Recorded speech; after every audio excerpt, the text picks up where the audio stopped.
Welcome back to Channel Sport this morning. We've now been joined by Shola Rogers, and sports analyst, pundit extraordinaire. Shola, it's great to have you on the show. Yeah, come on. Are you trying to be? I'm looking over my shoulder like modest now. like who are you talking about? I like it. It's good to be modest. I mean, but fantastic. It's great having you on the show. Yes, on a day like this, I know you're gonna have a lot to say about the appointment of the new sport minister. But before we get to that, let's just quickly get the three Tigers out of the way. We said they arrived in China earlier today for the Four Nation Invitational. That's in preparation for the FIBA World Cup.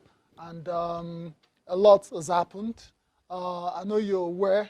They've been in the country, and they've talked about not having support from the ministry, the commission, however you want to call them. And they've had to basically do everything by themselves. And you wonder why that's still the case, at this point in time.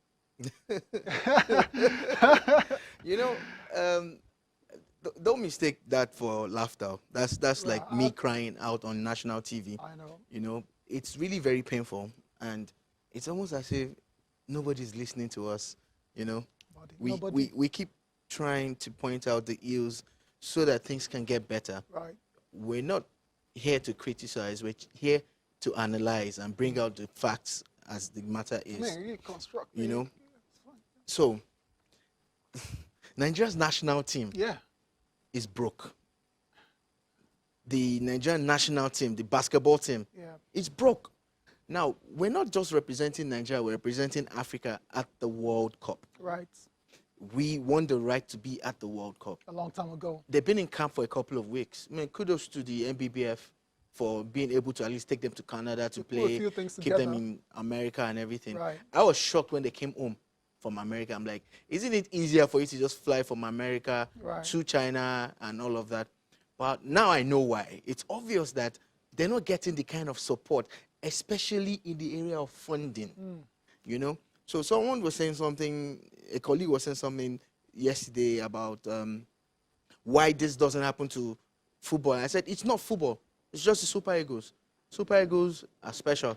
Every other. Largely because it's a strong brand, right? But also because our administrators are lazy and they catch on a wave, something that's popular.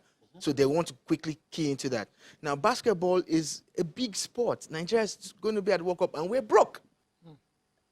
And you have to take the players, to actually come out. It's embarrassing, right? It is embarrassing. But this happens all the time. Yeah. The other time, the Nigerian Olympic team was stranded in America. At some point, we had a team stranded in Togo also during the build-up to the Olympics and all of that. So it's still back to what we say. We don't take sports serious in Nigeria. An industry that can employ millions of Nigerians, an industry that will put food on the table for so many people.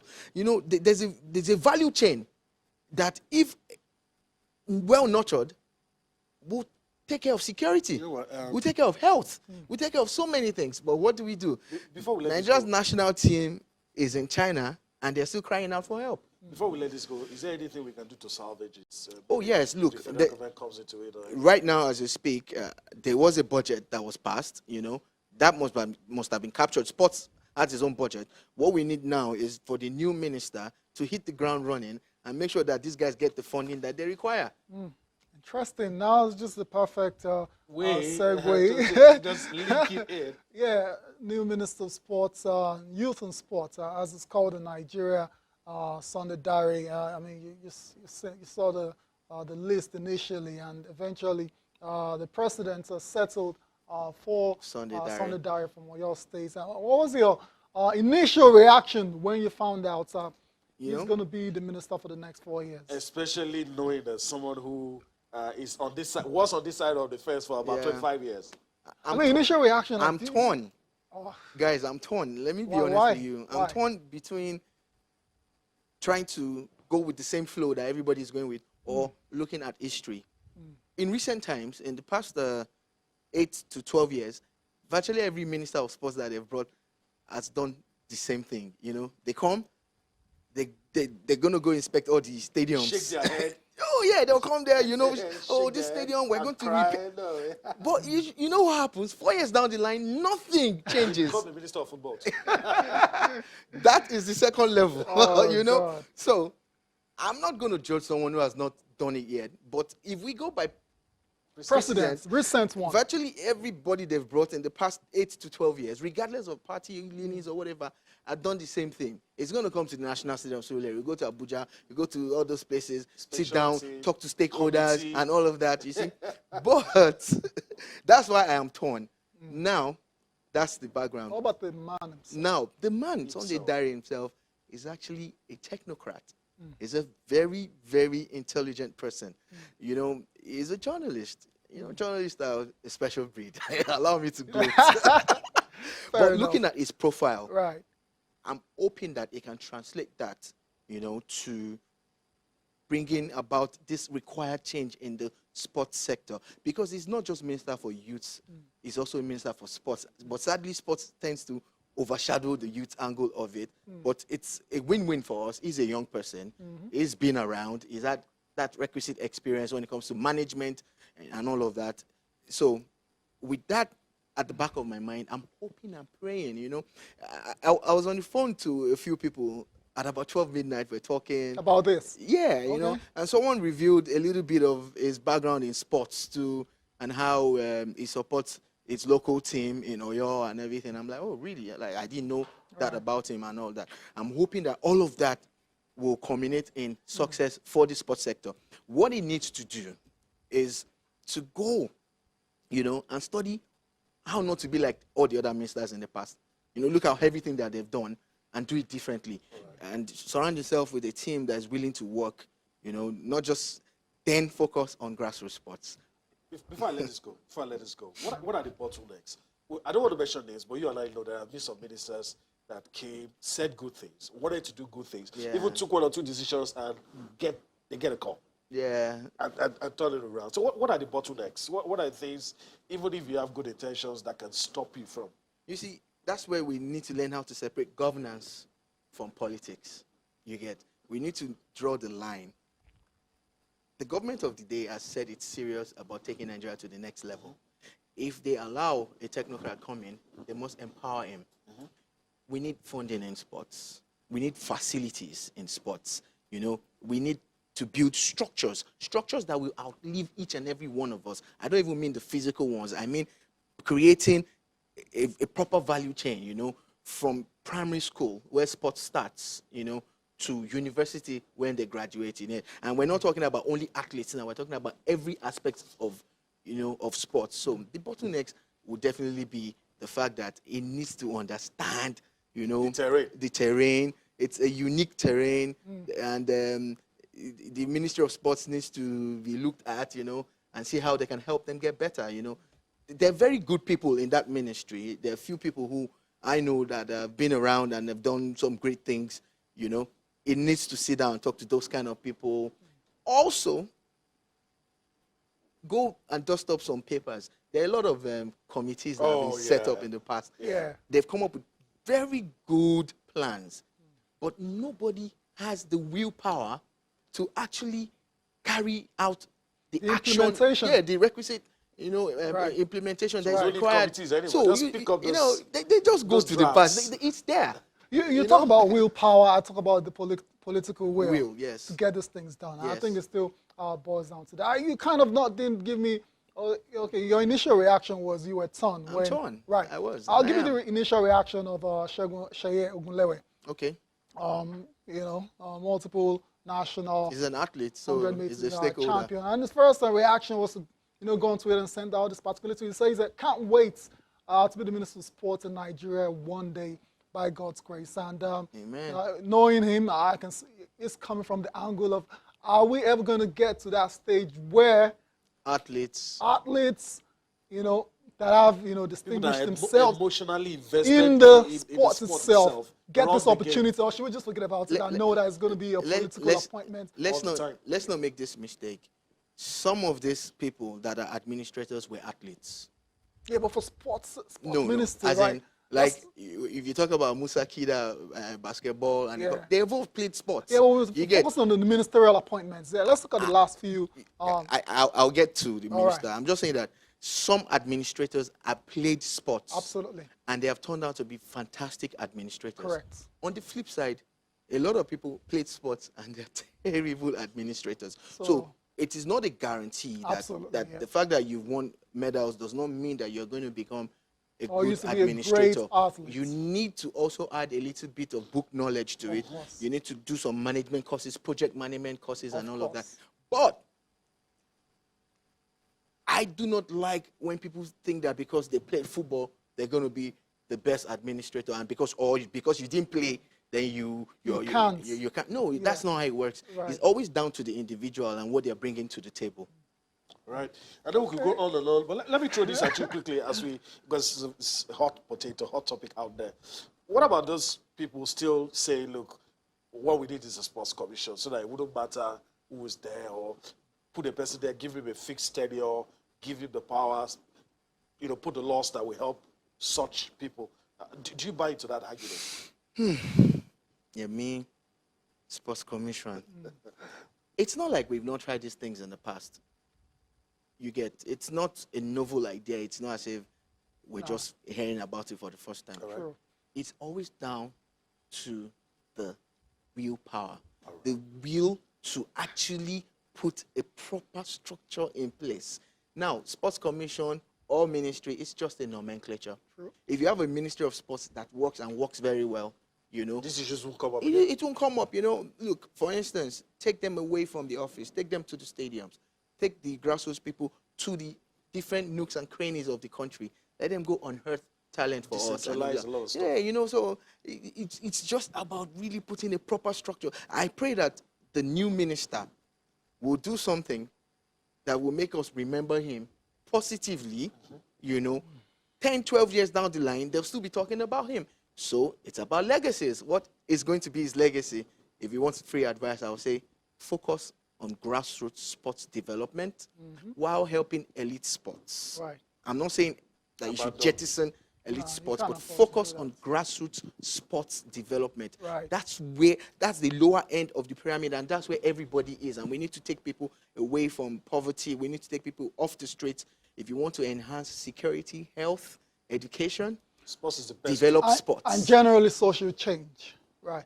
All right, then that's where we'll leave it. And of course, this is going to get us talking for a while to come. Let's go to Rabat, Morocco now. Let's talk about the 12th African Games, where Nigeria finally got on the medals table on the 6th day of action. And surprise, surprise, the first gold medal came from Taekwondo. Did you say surprise, surprise? Surprise, surprise. Look, Tayo, if you've been following recent developments in Nigerian sports, Taekwondo, wrestling, I'm not surprised. Those are the guys that are doing the work. They're putting in the work, There's always one training or the other. There's always one tournament or the other, sponsored solely by them or looking how to get funds by themselves. So I'm not surprised. I'm really very happy that we're getting these results, because we've been saying that sports in Nigeria is neglected at the, so at this level, congratulations, we got gold. Gold. That's coming from Ruth Nwosu, who won gold. That was in the Can't wait for wrestling to get started as well. That's where we're going to really show Africa. There's going to be a rush in that one, right? Yes. So congrats to Ruth Nwosu, 49 to 53 kg. She won gold for Nigeria. There were also medals coming from Benjamin Okwomose, won gold, bronze in the plus 87 kg, and Sunday Onofe in the 80 to 87 kg. That was another bronze medal. Still on reviewing what happened on day 6. Yesterday, we talked about the Falconets. We teased how they have been able to get into the semi-finals after playing a 1-1 draw against Cameroon. And good result. Yeah, good result. Good result. Yeah. At least they made it to the next stage. Right. Hopefully, they will get one over whoever they're going to meet in the semi-finals. True. And eventually go on to win gold. What? Maybe I'm putting the cart before the horse, but my own pain is always that at this stage, we use local-based players to qualify and go to the Olympics. Then when the Olympics, discard all of them. We discard them and bring in people to come and enjoy the finished product. Okay. I'm praying that they keep these ladies together, and It's easier with the girls. yeah, It's more difficult with the guys. I wonder why. All right, let's talk about today, day 7. Our team Nigeria will be in action across several sports, and we just quickly like to update you on what it looks like for Nigeria. Taekwondo will be there as well, so hopefully we can get a couple of medals in this one. In the men's minus 54 kg prelims, Abdul Latif Olawale and Rin Ola will take on Gofar Bahar of Chad Republic. While in the women's 67 to 73 kg prelims, Uzamaka Otuadima will take on Adam Ismail in that particular fixture. In the 62 to 67 kg prelims, Oluchi Elizabeth will take on Wafay Al Atri from Morocco. So that's looking like a very tough matchup right there. Let's move over to rowing now. I mean, rowing, I don't know. Are you expecting any kind of medals? Just a mention is okay rowing. for me. Those are the activities that Nigeria Why are will you be guys doing, like this? later today. You know, I actually followed rowing for a couple of years here in Nigeria. All right, so We do have the potential. The issue has always been, you know, they don't have enough tournaments for them to play at and everything. And this is a good stage for them to actually show that they can do it, you know. The few people who have actually made a name for us are people who are based outside there. Nigeria, who There are you into go. rowing, but who want to do the green, white, green.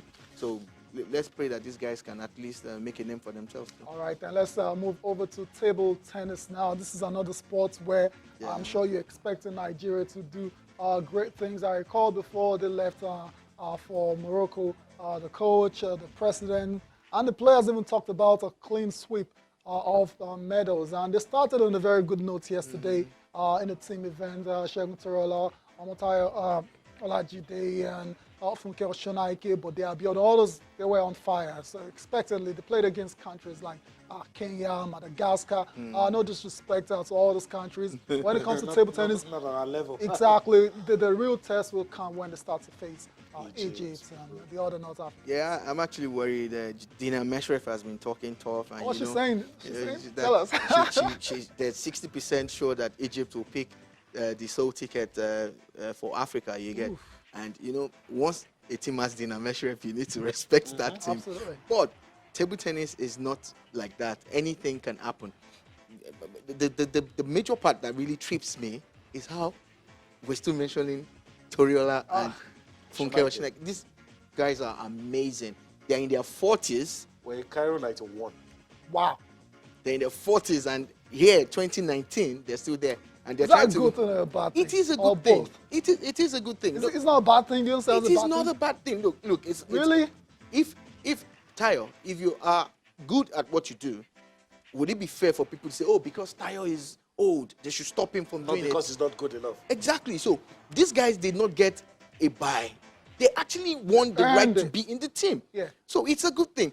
The thing about it is, how are we going to replace them? That's the You bad get part. when the time That's the comes. real issue. That's the issue. But for them not to be there because they are No, getting no, old, no, nah, don't get me wrong. I don't have a problem That's with that. no problem for No, me I as well, guess we're too. saying the same thing, Yeah. right? But what we need to understand is that the tennis federation, table tennis federation, has seen that, and they're already walking towards it. Right. You know, so the future for Nigerian table tennis looks very bright. It's very bright. I'm just happy that these guys have shown that there's longevity in table tennis. They're professionals. They're based outside Nigeria. True. They're making money from playing table tennis. So imagine if we can actually create a conveyor belt for table tennis. Imagine. All right, so I wish all Team Nigeria athletes all the best today as they compete in the various events. Of course, I will come back tomorrow. We'll be giving you all the lowdown from everything that went down later today. Let's quickly talk a bit of football transfer before we go on a break, and let's talk about Alexis Sanchez. Okay, we need to go on that break now. When we'll come back, we'll be talking about Alexis Sanchez and Inter Milan. The talks are still ongoing. They're yet to find an agreement. Stay with us.